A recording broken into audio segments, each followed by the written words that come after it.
তোরা যারা রাঙামতি প্রথম থেকে দেখে এসেছিস তারা তো মানে নিশ্চয়ই জানিস যে রাঙামতির নিজের বলতে কেউ নাই। হ্যাঁ, তুমি তো মানুষ নয় বলছি। এবার রাঙামতির বাপ ছিল একমাত্র, সেই বাপও এখন হারিয়ে গেছে, মারা গেছে। আর দাদা ছিল, সেই দাদা ছোটবেলা থেকে নিখোঁজ। তার জীবনে একমাত্র ছিল তার টিচার দিদিমণি, তাই তো? সেই টিচার দিদিমণির হাত ধরে সে কলকাতা শহরটাতে আসে। সেখানে এসে ঘটনাক্রমে তার ওরঙ্গবাবুর সঙ্গে বিহাটা হয় টিচার দিদিমণির ছেলের সঙ্গে। আর টিচার দিদিমণি হয়ে যায় তার শাশুড়ি মা। আর সেই পরিবারটাই একমাত্র রাঙামতির নিজের পরিবার। আর সেই পরিবারের মানুষগুলোকে রাঙামতি অনেক অনেক ভালোবাসে। তো তোরা এটাও নিশ্চয়ই জানিস যে রাঙামতি ন্যাশনাল চ্যাম্পিয়নশিপ জিতেছে। ন্যাশনাল চ্যাম্পিয়নশিপ জিতে ট্রফিটা হাতে নিয়ে রাঙামতি কি বলছে?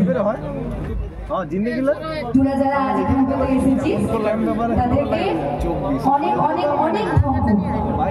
আসলে আমি তো জঙ্গলের গ্রামের সাধারণ একটা মেয়ে, জানিও না তোদের এই শহরে আমি চলবার যোগ্য কিনা, কিন্তু এই শহরটাতে এসে আমি একটা পরিবার পেয়েছি।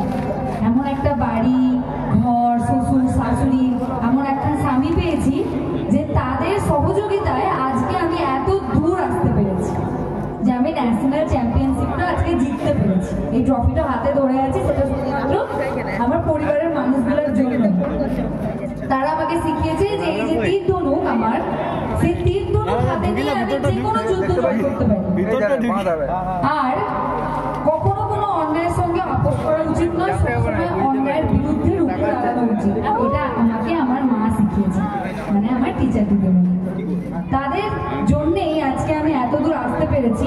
না হলে তো কত মেয়ে থাকে, কত প্রতিভা থাকে, কত মেয়ের, কিন্তু সকলে কি এত দূর পৌঁছতে পারে? পারে না, অন্ধকারে থমকে যায়। তাই এক্ষেত্রে আমার পরিবারের অবদান সবচেয়ে বেশি। আর সেই পরিবারের দিকে যদি কেউ চোখ তুলে তাকায় বা কারোর কোনো ক্ষতিটা করবার চেষ্টাটা করে, তাহলে কি হবে?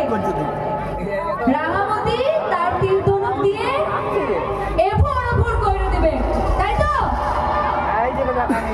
হয়ে গেছে, হাত থেকে। প্রত্যেকবার আমাকে বলে দিতে হয় যে আমার ডায়লগটা শেষ হয়ে গেছে, তোরা হাততালি দিতে পারিস। হ্যাঁ, তাহলে আরেকবার হাততালি দিও সবাই মিলে।